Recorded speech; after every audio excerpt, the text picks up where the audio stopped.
മൂന്നാമത്തെ ചാപ്റ്ററാണ് ഇന്ന് പഠിക്കുന്നത്. എന്ന് പറഞ്ഞു കഴിഞ്ഞാൽ arithmetic sequence and algebra form. Arithmetic sequence and algebra form ഓക്കെയാണ്.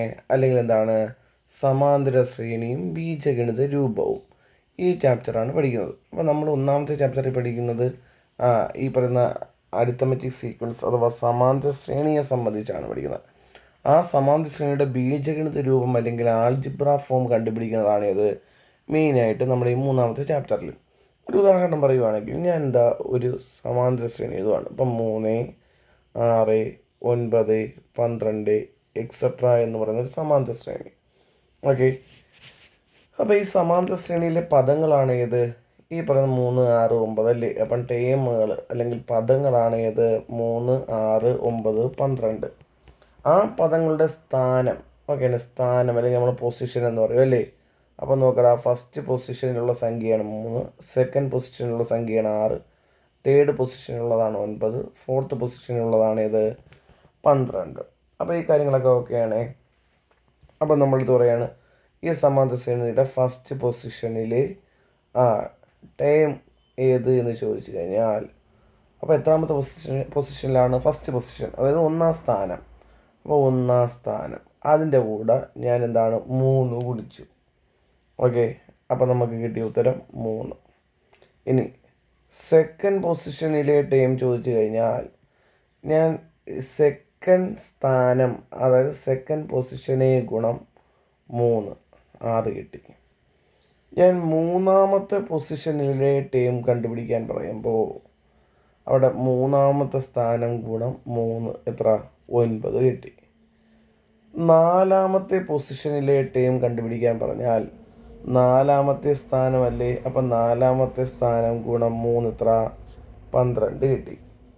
അപ്പോൾ ഇവിടെ നോക്കടാ, നമ്മൾ ഒരു 3 എന്ന് പറയുന്ന സംഖ്യ എല്ലാ സ്ഥാനങ്ങളോടൊപ്പം ഗുണിച്ച് എഴുതിയേക്കുന്നതാണ് ഇത് ഈ പറയുന്ന സമാന്തര ശ്രേണിയുടെ ഓരോ പദങ്ങളും അല്ലെങ്കിൽ ഓരോ ടേമുകളും. അപ്പം ഈ പറയുന്ന സമാന്തര ശ്രേണിയുടെ 25-ാം പദം നിങ്ങളടുത്ത് പറയുകയാണ്. 25-ാമത് പൊസിഷനിലെ ടൈം ഏത് എന്ന് ചോദിച്ചു കഴിഞ്ഞാൽ നിങ്ങൾ എന്താ എഴുതിയാൽ മതി? 25 ഗുണം 3 ചെയ്താൽ മതി. എത്ര ആൻസർ? 75. അപ്പോൾ നിങ്ങളടുത്ത് ചോദിക്കുകയാണ് ഈ പറയുന്ന സമാന്തര ശ്രേണിയുടെ എന്ത് പൊസിഷനിലെ ടേം ഏതാണ്? അതാണ് എന്ത് ടേം നമ്മൾ ഒറ്റവാക്കിൽ പറയും. അപ്പം n ഗുണം 3 അല്ലേ? n ഗുണം 3 എന്ന് പറഞ്ഞാൽ നമുക്ക് 3n എന്ന് എഴുതിക്കൂടെ? അപ്പം ഞാൻ ഇവിടെ പറഞ്ഞു ഈ പറയുന്ന സമാന്തര ശ്രേണിയുടെ എന്ത് ടേം ഓക്കെയാണേ. അപ്പം നമ്മൾ ഈ ഫസ്റ്റ് പൊസിഷനെ T1 എന്നും ഇതിനെ T2 എന്നും T3 എന്നൊക്കെ എഴുതത്തില്ലേ? അപ്പോൾ ഇതിനെ നമുക്ക് എന്തെന്ന് എഴുതാം? Tn എന്ന് എഴുതാം അല്ലേ? ആ Tn എന്നത് 3n ആണ്. ഓക്കെയാണേ. അപ്പം നമ്മുടെ അടുത്ത് പറയുവാണ് ഈ പറയുന്ന സമാന്തര ശ്രേണിയുടെ എന്ത് ടേം Tn സമം 3n. അപ്പം നമുക്ക് ആ എന്ത് ടേം ഞാൻ 3n എന്നല്ല എഴുതിയത്, അതാണ് ഇതിൻ്റെ ബീജഗണിത രൂപം എന്ന് പറയുന്നത്. ഇങ്ങനെയാണ് നമ്മൾ സാധാരണ ബീജഗണിത രൂപം എന്താണെന്ന് മനസ്സിലാക്കാൻ വേണ്ടി മാത്രം പറഞ്ഞതാണ് ഇത് ഈ ഒരു ടോപ്പിക്.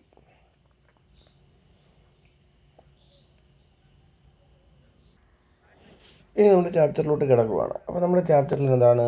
ഒരു ആൽജിബ്ര ഫോം. ഓക്കെ, ഒരു അരിത്തമെറ്റിക് സീക്വൻസിൻ്റെ ആൽജിബ്ര ഫോം അല്ലെങ്കിൽ ബീജഗണിത രൂപം എങ്ങനെയാണ് എന്ന് ചോദിച്ചു കഴിഞ്ഞാൽ എപ്പോഴും മനസ്സിലാക്കുക, ബീജഗണിത രൂപം എന്ന് പറഞ്ഞാൽ എന്നാം പദമാണ് ബീജഗണിത രൂപം. ഓക്കെയാണേ.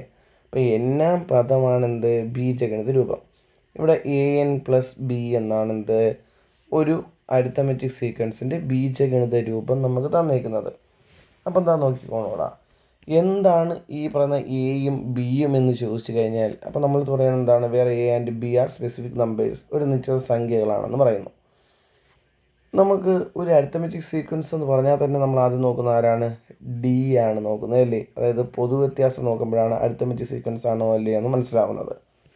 അതായത് ഇതിൽ എ എന്ന് പറയുന്നവൻ പൊതുവ്യത്യാസമാണ്. ഓക്കെയാണ്. അപ്പം ബീജഗണിത രൂപത്തിൽ നമ്മൾ xn സമം an + b എന്നതാണ് എന്ത്? ഒരു അരിത്തമെറ്റിക് സീക്വൻസിൻ്റെ ബീജഗണിത രൂപം. അതിൽ എ എന്നത് എന്താണ്? പൊതുവ്യത്യാസമാണ്. ഓക്കെയാണ്, പൊതുവ്യത്യാസം, കോമൺ ഡിഫറൻസ് ആണ്. ഇതിൽ ബി എന്ന് പറയുന്നവനുണ്ടല്ലോടാ, അവൻ ആദ്യ പദം മൈനസ് പൊതുവ്യത്യാസം എന്നാണ്. അപ്പം ആദ്യ പദം മൈനസ് പൊതുവ്യത്യാസം. അപ്പോൾ എനിക്ക് ഈ പറയുന്ന ബീജഗണിത രൂപത്തെ എക്സ് എൻ സമം D N plus F minus d എന്നെഴുതി കൂടെ. ഇതാണടാ എന്ത് ഒരു അരിത്തമെറ്റിക് സീക്വൻസിൻ്റെ സമാന്തര ശ്രേണിയുടെ ബീജഗണിത രൂപം കണ്ടുപിടിക്കാനുള്ള പക്ക ഇക്വേഷൻ എന്ന് പറഞ്ഞാൽ ഏതാണ്? ഈ പറയുന്ന എക്സ് എൻ സമം, അതായത് എന്നാം പദം D N plus F minus D എന്നതാണ്. അപ്പോൾ ഈ ചാപ്റ്ററിൽ മുഴുവനായി നമ്മൾ അറിഞ്ഞിരിക്കേണ്ട ഇക്വേഷനാണ് ഇത് എക്സ് എൻ സമം D N plus F minus D. അപ്പോൾ നമ്മുടെ ക്വസ്റ്റ്യൻ ഇതാണ്, എന്ത്? ചുവടെ തന്നിരിക്കുന്ന സമാന്തര ശ്രേണികളുടെ ബീജഗണിത രൂപം എഴുതുക. ഇതാണ് നമ്മുടെ ക്വസ്റ്റ്യൻ. അപ്പോൾ ഒന്നാമത്തെ നോക്ക്, 1, 6, 11, 16 എക്സെട്ര. ഇതൊരു സമാന്തര ശ്രേണിയാണ്. ഇതിൻ്റെ ബീജഗണിത രൂപം കണ്ടുപിടിക്കുന്ന ഇക്വേഷൻ എന്താണ്? അതായത് എന്നാം പദം കണ്ടുപിടിച്ചാൽ മതി. എന്നാം പദം കണ്ടുപിടിക്കുന്ന ഇക്വേഷൻ നമ്മൾ പഠിച്ചു, D N plus F minus D എന്ന് പഠിച്ചു. ഓക്കെയാണേ. അപ്പോൾ നമുക്കുള്ള ഈ പറയുന്ന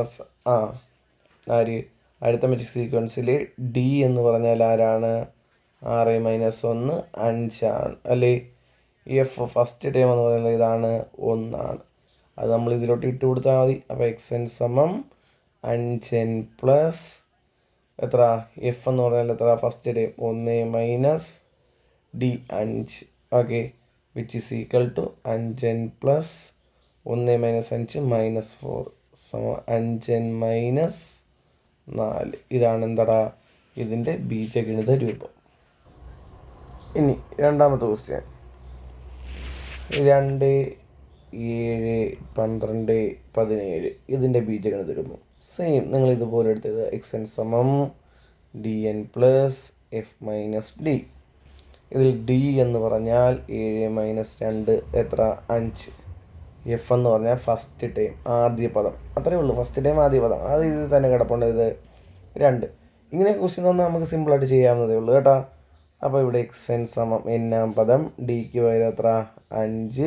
എന്നിന് പകരം വേറെ ഒന്നും ഇടരുത്, എന്നാണ് എന്നാം പദമാണ് കണ്ടുപിടിക്കുന്നത്. Plus F 2 - D 5.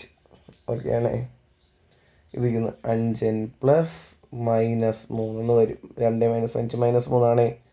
Plus minus എന്തോ അവിടെ മൈനസ് ആവും. ഉത്തരം 5n - 3. ഓക്കെ.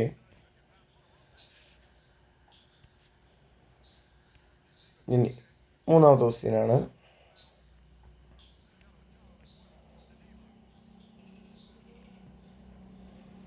21, 32, 43, 54 എക്സെട്ര.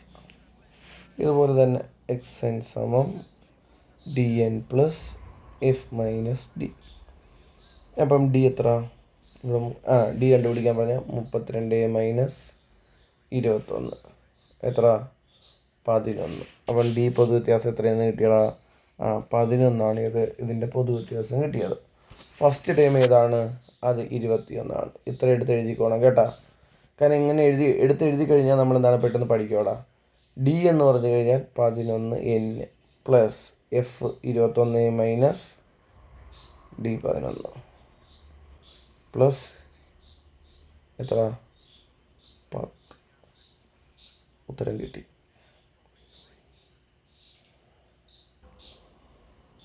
നാലാമത്തെ ക്വസ്റ്റ്യൻ ഇത് ഇതുപോലെയാണ്. ഈ ക്വസ്റ്റ്യൻ നിങ്ങൾ ചെയ്ത് നോക്കിയാൽ മതി കേട്ടോ. സെയിം മോഡൽ, വേറെ ഒന്നുമില്ല. അവിടെ നാലാമത്തെ ക്വസ്റ്റ്യൻ്റെ ആൻസർ 19, 28, 37 ആൻസർ നിങ്ങൾ ചെയ്ത് നോക്കുമ്പം എക്സ് എൻ സമം 9n പ്ലസ് 10 വരുന്നോ എന്ന് നോക്കിയാൽ മാത്രം മതി കേട്ടോ. നമ്മളെന്താണ് വെറുതെ അത് വീണ്ടും റിപ്പീറ്റ് ചെയ്ത് സമയം കളയണ്ട. നമ്മളടുത്ത ക്വസ്റ്റ്യൻ 1, 1 and 1/2, 2, 2 and 1/2 എക്സെട്ര. ഇതാണ് ഈ ക്വസ്റ്റ്യൻ. അപ്പോൾ ഇവിടെ എന്ത് ചെയ്യണം? ഫസ്റ്റ് ടൈം നമുക്കറിയാം 1. ഡിഫറൻസ് കണ്ടുപിടിക്കാൻ പറഞ്ഞാൽ 1 and 1/2 എന്ന് ആരെ കുറയ്ക്കണം? 1നെ കുറയ്ക്കണം. ഇവിടെ നോർമലി ചിന്തിച്ച് കഴിഞ്ഞാൽ 1.5 എന്ന് 1 പോയാൽ, മൊത്തത്തിൽ 1.5 ഉണ്ട്, അതിൽ നിന്ന് 1 പോയാൽ പിന്നെ അരയല്ലേ ഉള്ളു. അങ്ങനെ നോർമലി ചിന്തിച്ച് വേണമെങ്കിൽ എഴുതാം. അല്ല എങ്കിൽ 1 and 1/2 എന്ന് പറഞ്ഞാൽ 1 + 1/2 എന്നാണ് അർത്ഥം. അപ്പോൾ 1+1/2 എന്ന് പറയുമ്പോൾ ഇതിനെ നമുക്ക് ഭിന്നസംഖ്യ രൂപത്തിൽ എഴുതാം. ബൈ 1 എടുത്താൽ മതിയല്ല. ക്രോസ് ചെയ്യുമ്പോൾ എത്ര 2+1, അതായത് 2 ഗുണം 1 2, 1 ഗുണം 1 1/2. ആൻസർ എത്ര 3/2. ഓക്കെ ആണേ. അപ്പം ഇതിന് പകരം എന്താണ് 3/2 - 1 വിച്ച് ഈസ് ഈക്വൽ ടു ഇവിടെ ബൈ 1 1 ഗുണം 3 3, 2 ഗുണം 1 എത്ര -2 ഭാഗം 1 3 - 2 1. സോറി, ഇവിടെ ഡിനോമിനേറ്റർ 2 ആണേ. ബൈ 2. ഓക്കെ, അപ്പോൾ ഇവിടെ എന്ത് കിട്ടി 1/2 എന്ന് കിട്ടി. അത് തന്നെയല്ലോ ഇവിടെയും കിട്ടിയത്. ഇനി നമ്മളടുത്ത് എന്ത് കണ്ടുപിടിക്കാൻ, ഈ പറയുന്ന എക്സ് എൻ ആണ് ഏത് ബീജഗണിത രൂപം. ഓക്കെ, അതാണ് എന്ത് എന്നാം പദം. അപ്പോൾ എക്സ് സമം dn plus F minus D എത്രയാണ് നമുക്ക് കിട്ടി, എത്ര 1/2 n പ്ലസ് ഫസ്റ്റ് ടൈം 1 -1/2. അപ്പോൾ 1ൽ നിന്ന് അര കുറയ്ക്കാൻ പറയുകയാണ്. 1ൽ നിന്ന് അര കുറച്ചാൽ എത്രയാടാ, അത് അര മാത്രമേ ഉള്ളൂ അല്ലേ. അപ്പം ജനറലി നമുക്ക് എന്താണ് വീണ്ടും ഇങ്ങോട്ട് എഴുതുവാണ് എക്സ് സമം 1/2 n പ്ലസ് 1/2. ഓക്കെ ആണേ. അപ്പം ഇവിടെ നോക്ക് 1/2 n പ്ലസ് 1/2. ഈ എന്നിനെ മുകളിലിട്ട് ഗുണിച്ച് കഴിഞ്ഞാൽ എനിക്ക് n/2 പ്ലസ് 1/2 എന്ന് വരത്തില്ലേ. രണ്ടിൻ്റെയും ഡിനോമിനേറ്റർ സെയിം ആണെങ്കിൽ എക്സ് സമം ഡിനോമിനേറ്റർ അതുപോലെ എടുത്തെഴുതിയിട്ട് ഡിനോമിനേറ്റർ ഞാൻ ഇങ്ങോട്ട് മേലോട്ട് എഴുതുവാണ് കേട്ടോ, ഇത് മുകളിലോട്ട് എഴുതുവാണ്. എക്സ് സമം ഡിനോമിനേറ്റർ അതുപോലെ എടുത്തെഴുതിയിട്ട് എന്നും ഒന്നും കൂടെ കൂട്ടി അങ്ങ് എഴുതിയാൽ പോരെ, n പ്ലസ് 1/2. ഇതാണ് എന്താടാ ഇതിൻ്റെ ബീജഗണിത രൂപം. അപ്പോൾ എക്സ് സമം n പ്ലസ് 1/2. ഓക്കെ ആണേ. അടുത്ത ക്വസ്റ്റ്യൻ ആണ് ഇത് 1/6, 1/3, 1/2 എക്സെട്ര. അപ്പോൾ ഇവിടെ എന്ത് ചെയ്യോടാ, ഇവിടെ ആദ്യം നമ്മൾ എപ്പോഴത്തെയും പോലെ ഫസ്റ്റ് ടൈം നേരത്തെ എഴുതി 1/6. ഡി കണ്ടുപിടിക്കാൻ പറഞ്ഞാൽ എന്ത് ചെയ്താൽ മതി 1/3 - 1/6. ക്രോസ് ചെയ്യുമ്പോൾ എന്താണ് 6 - 3/18, 3/18 വരുമ്പോഴത്തേക്ക് എന്ത് ചെയ്യണം, ഈ പറയുന്ന 3 കൊണ്ട് മുകളിലും താഴെയും ഡിവൈഡ് ചെയ്ത് കഴിഞ്ഞാൽ 1/6. ഓക്കെ ആണേ. അപ്പോൾ ഇതാണ് എന്ത് ഡി. പൊതു വ്യത്യാസം എത്ര 1/6. ഇക്വേഷനോട്ട് ഇട്ട് കൊടുക്കുക. എക്സ് എൻ സമയം എപ്പോഴും ഞാൻ ഇത് എഴുതി മാത്രമേ ചെയ്യത്തുള്ളൂ കേട്ടോ. നിങ്ങളും അതുപോലെ എന്താണ് എഴുതി മാത്രമേ പഠിക്കാവൂ. ഡി എത്ര 1/6 N A plus F first time എത്ര 1/6 മൈനസ് 1/6. ഓക്കെ ആണേ. 1/6 1/6 പോയാൽ എത്രയടാ 0 അല്ലേ. അപ്പോൾ 1/6 എൻ എ പ്ലസ് 0. അപ്പോൾ എനിക്കതിനെ 1/6 എൻ എന്ന് എഴുതാമല്ലോ. അപ്പോൾ ഇതെന്താണ് 1/6 എൻ. ആ 1/6 എന്നിനെ വേണമെങ്കിൽ എക്സ് എൻ സമം ന്യൂമറേറ്ററിലാണ് എൻ കിടക്കുന്നത് അല്ലേ. അപ്പോൾ എൻ എ ഗുണം 1 എന്ന് പറഞ്ഞാൽ ഇപ്പം 1/6 ഗുണം എൻ എന്നല്ലേ കിടക്കുന്നത്. 1 ഗുണം എൻ എന്ന് പറഞ്ഞാൽ എത്ര n/6. ഇതാണ് എന്ത് ഈ സമാന്തര ശ്രേണിയുടെ ബീജഗണിത രൂപം. ഇനി അടുത്ത മോഡൽ നോക്ക്. ഇവിടെ ചില സമാന്തര ശ്രേണികളുടെ 2 സ്ഥാനങ്ങളിലെ ടേമുകൾ തന്നിട്ടുണ്ട്. അപ്പോൾ നമ്മൾ എന്ത് ചെയ്യണം, ഓരോ അരിത്തമെറ്റിക് സീക്വൻസിൻ്റെയും ആൽജിബ്ര ഫോം എന്താണ് എഴുതാണ് ഞാൻ പറഞ്ഞേക്കുന്നത്. അപ്പോൾ ഒന്നാമത്തെ ക്വസ്റ്റ്യൻ നോക്ക്, 1-ാം പദം 5. അപ്പോൾ ഞാൻ ഒന്നാമത്തെ ക്വസ്റ്റ്യനാണ് എടുത്തിരുന്നത് 1-ാം പദം 5. അപ്പോൾ ഞാൻ T1 സമം 5 എന്ന് എഴുതുന്നതുകൊണ്ട് കുഴപ്പമില്ലല്ല. 10-ാം പദം 23. അപ്പം T10 സമം 23 എന്ന് എഴുതുന്നതുകൊണ്ടും കുഴപ്പമില്ല. ഓക്കെ, ഇവിടെ നിന്നും എന്ത് കണ്ടുപിടിക്കണം, ആൽജിബ്ര ഫോം എഴുതണമെങ്കിൽ എന്താണ് എക്സ് എൻ സമം dn plus F minus D. Okay ആണേ. ഇതിൽ നമുക്ക് എന്താണ് എഫ് അറിയാം, എഫ് അല്ലേ T1 1-ാം പദം. എന്നാൽ ഡി കണ്ടുപിടിക്കാൻ എന്ത് ചെയ്താൽ മതിയടാ 23 - 5 ഭാഗം 10 - 1 ചെയ്താൽ മതി. ഓക്കെ, ഇത് എങ്ങനെ വന്നു എന്ന് വെച്ചാൽ നമ്മൾ ഫസ്റ്റ് ചാപ്റ്ററിൽ പഠിക്കുമല്ലേ. ഇങ്ങനെ തന്നു കഴിഞ്ഞാൽ എന്താണ് പൊതു വ്യത്യാസം കണ്ടുപിടിക്കാൻ വേണമെങ്കിൽ എന്ത് ചെയ്യാം, ഈ രീതി ചെയ്യാം. അപ്പോൾ ഈ രീതി ചെയ്യുമ്പോൾ 23 - 5. അപ്പോൾ 21 - 5 ചെയ്യുമ്പോൾ എത്ര 18 ആണ്. 10 - 1 ചെയ്താൽ എത്ര 9. പൊതു വ്യത്യാസം എത്രയെന്ന് വരോടാ 2 വരും.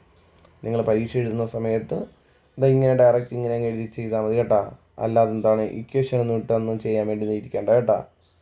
അപ്പം ഡി കിട്ടി. അപ്പോൾ ഇതിലോട്ട് കൊടുക്കാം എക്സ് എൻ സമം ഡിക്ക് പകരം എത്ര 2n പ്ലസ് എഫ് എന്ന് പറയുന്നത് എത്ര 5 minus 2. Okay, which is equal to X N സമം 2n പ്ലസ് 3. ഓക്കെ, അപ്പം ബീജഗണിത രൂപം കണ്ടുപിടിക്കാൻ പറഞ്ഞു കഴിഞ്ഞാൽ, അല്ലെങ്കിൽ എന്നാം പദം കണ്ടുപിടിക്കാൻ, അതായത് എന്ത് ടേം ഓർ ബീജഗണിത രൂപം കണ്ടുപിടിക്കാൻ പറഞ്ഞു കഴിഞ്ഞാൽ നമ്മൾ എന്താണ് ഈ ഇക്വേഷൻ ഇട്ട് ക്വസ്റ്റ്യൻസ് ചെയ്താൽ മാത്രം മതി കേട്ടോ. അപ്പോൾ നമുക്ക് അടുത്ത ക്വസ്റ്റ്യനിലോട്ട് പോകാം. രണ്ടാമത്തെ ക്വസ്റ്റ്യനിലോട്ട് പോകാം.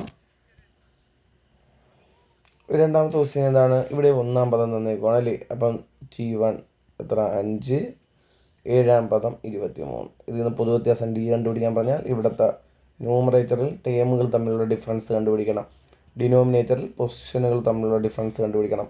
അപ്പോൾ 21 മൈനസ് 5 എത്ര 18, 7 മൈനസ് 1 എത്ര 6, എത്ര ഡി എത്രയെന്ന് കിട്ടി 3 എന്ന് കിട്ടി. അപ്പോൾ നമ്മുടെ എക്സ് എൻ സമം D N plus F minus D ആണ്. ഓക്കെ, ഡി എത്ര 3, എൻ പ്ലസ് എഫ് എത്ര ഫസ്റ്റ് ടൈം 5 ആണ്. 5 minus 3 which is equal to 3n plus 2. Answer കിട്ടിയേ. ഇനി മൂന്നാമത്തെ ക്വസ്റ്റ്യൻ. ഓക്കെ, ഈ മൂന്നാമത്തെ ക്വസ്റ്റ്യനിൽ നമുക്ക് അഞ്ചാം പദമാണ് തന്നേക്കുന്നത്. അപ്പം T5 എത്ര 10 എന്ന് തന്നേക്കുന്നു. ഇനി അടുത്തത് 10ാം പദം T10 എത്രയെന്ന് തന്നേക്കുന്നു 5 എന്ന് തന്നേക്കുന്നു. ഇതിൽ നിന്ന് എന്ത് കണ്ടുപിടിക്കാം? ഡയറക്റ്റ് ഡി സമം 5 മൈനസ് 10 ഭാഗം 10 മൈനസ് 5. അപ്പോൾ ഇവിടെ എത്ര -5 ഭാഗം 5 -1. അപ്പം പൊതുവ്യത്യാസം കോമൺ ഡിഫറൻസ് എത്രയെന്ന് വന്ന് -1 എന്ന് വന്നു.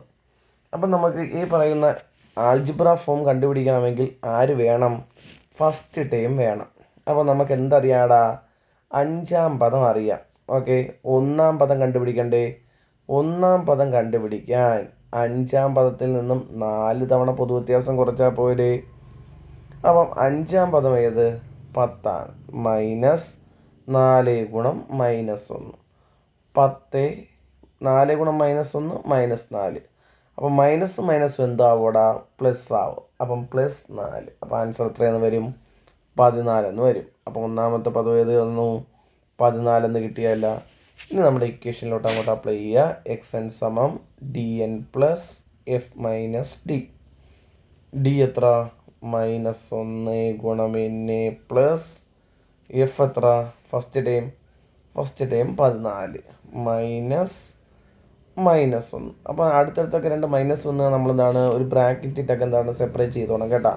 അപ്പോൾ -1 ഗുണം n എത്ര -n ആണ്. പ്ലസ് ഇവിടുത്തെ മൈനസും പ്ലസ് ആവത്തില്ലേ. അപ്പം 14 + 1 15. അപ്പോൾ ആൻസർ എത്ര -n + 15. ഓക്കെ, അതാണ് മൂന്നാമത്തെ ക്വസ്റ്റ്യൻ്റെ ഉത്തരം. ഇനി അടുത്ത നാലാമത്തെ ക്വസ്റ്റ്യൻ. നാലാമത്തെ ക്വസ്റ്റ്യൻ എന്ന് പറഞ്ഞാൽ 8ാം പദം തന്നേക്കും അല്ലേ. 8ാം പദം 2, 12ാം പദം എത്ര 8 ആണ്. അപ്പോൾ ഇതിൽ നിന്ന് ഡിഫറൻസ് ഡി കണ്ടുപിടിക്കാൻ 8 മൈനസ് 2 ഭാഗം 12 മൈനസ് 8. അപ്പോൾ 8 മൈനസ് 2 എത്ര ഇവിടെ 6 എന്ന് വരും. 12 മൈനസ് 8 4 എന്ന് വരും. അപ്പോൾ ഈക്വൽ ടു 3/2. ഇതാണ് എന്ത് ഇവിടുത്തെ കോമൺ ഡിഫറൻസ്. അപ്പോൾ നമ്മൾക്ക് ഒന്നാം പദം കണ്ടുപിടിക്കാൻ പറഞ്ഞാൽ ഒന്നാം പദത്തിൻ്റെ ഏറ്റവും അടുത്ത് കിടക്കുന്നത് 8ാം പദം അല്ലേ. അപ്പോൾ 8ാം പദത്തിൽ നിന്നും 7 തവണ പൊതുവ്യത്യാസം കുറച്ചാൽ പോരെ. അപ്പോൾ 8ാം പദം 2 എന്നറിയാം. -7 ഗുണം 3/2 വിച്ച് ഈസ് ഈക്വൽ ടു 2 7 ഗുണം 3 21/2 വിച്ച് ഈസ് ഈക്വൽ ടു 4 21/2. അപ്പോൾ ഒന്നാം പദം കിട്ടാൻ വേണ്ടി നമ്മൾ പോവുകയാണ്. അപ്പം ഇവിടെ 4 - 21 പറയുമ്പോൾ നമുക്ക് എത്രയെന്ന് വരുന്നടാ മൈനസ്. അപ്പം 4 വലുതിൽ നിന്നും ചെറുത് കുറയ്ക്കണം. അപ്പം -17/2 എന്ന് വരും. ഓക്കെയാണേ. അപ്പം -17/2 ഇതാണ് എന്ത് ഒന്നാം പദം. ഓക്കെ, അപ്പം നമുക്ക് ഒന്നാം പദം കിട്ടിയേ. അപ്പോൾ എക്സ് എൻ സമം D N plus F minus D. ഇതിൽ എഫ് മൈനസ് ഡി നമുക്കൊന്ന് ചെയ്ത് നോക്കാം. ആദ്യം വെളിയിലോട്ട് ചെയ്യുവാണ് കേട്ടോ. എഫ് മൈനസ് ഡി നമ്മൾ ഇതാണ്ട് വെളിയിലോട്ടെടുത്ത് ചെയ്യുവാണ്. എഫ് മൈനസ് എഫ് എത്ര എഫ് നമുക്ക് ഫസ്റ്റ് ടൈം കിട്ടിയത് -17/2 മൈനസ് ഡി എത്ര 3/2. അപ്പം ഇവിടെ രണ്ടിൻ്റെയും ഡിനോമിനേറ്റർ സെയിം ആയതുകൊണ്ട് 2 -17 -3 കൂടെ ചെയ്ത് കഴിഞ്ഞാൽ എത്ര വരും? -20 വരും. വെട്ടുമ്പോഴത്തേക്ക് ഉത്തരം എത്ര വരും? -10 എന്ന് വരും. അപ്പം എന്താ നോക്കടാ, F - Dയുടെ ഉത്തരം നമുക്ക് എന്തെന്ന് കിട്ടി? -10 എന്ന് കിട്ടി. അപ്പം നമുക്കിത് ഇവിടെ കൊണ്ടുപോയി ഇട്ട് കൊടുത്താൽ പോലെ. ഡി എത്രയാണെന്നറിയാം? 3/2 NA പ്ലസ് F - D എന്ന് പറഞ്ഞാൽ -10. അപ്പം ഇതിൽ നിന്നും നമുക്ക് which is equal to 3/2 N - 10 എന്ന് എഴുതാം. അപ്പോൾ ഇത് ബൈ 1 എന്നല്ലേ? ക്രോസ് ചെയ്യുന്ന സമയത്ത് എത്ര? ക്രോസ് മൾട്ടിപ്ലിക്കേഷൻ നടത്തുവാണ്. അപ്പോൾ ഇത് ഞാൻ 3n/2 - 10/1 ക്രോസ് ചെയ്യുമ്പോൾ 3n - 1 3n -2 × 10 എത്രയടാ? 20 ഭാഗം 2. ഇതാണെന്ത്? ഇവൻ്റെ ആൾജിബ്ര ഫോം കേട്ടോ. 3n - 20/2. ഓക്കെ.